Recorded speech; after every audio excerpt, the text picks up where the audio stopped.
Selective memory is sort of what people do, and I'm not even talking about in a historical, like, national sense. I mean just individuals, right? We all do it to an extent. We try to push aside painful memories from our past because they're painful. We'd rather not think about them. We try to play up the positive things of our childhood rather than the negative because it's easier to live with the positive. And if we've done harm to someone, whether it's a child in our own care or whether it's a family member or a friend, if we did somebody wrong, we don't like to remember that, right? We want to remember the good times, the good things we did, not the bad. So it's a very human instinct, and I get it. I do it, you do it, we all do it.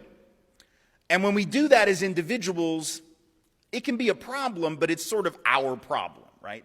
The dynamic that we create when we engage in selective memory and selective forgetting usually doesn't go outside the four walls of our home. It might screw up our family, but hopefully that's all it does. The problem is that when an entire nation does that, not about their personal story, but about their collective story, right? The problem is magnified many times over because when a country lies about itself, when a country decides to talk about the good but not deal with the bad, it guarantees that we never actually address and resolve the pain caused by the bad parts. We can never bind up the wounds created by that history that we've chosen to forget.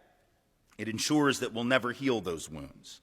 The collective and systemic traumas that have been imposed upon millions of people and are still being imposed today. And we do this all the time. We engage in this selective memory regularly. We love to engage in selective memory. So, for instance, those of us called white in particular, right, love to tell black folks that they need to get over slavery because that was a really long-ass time ago, but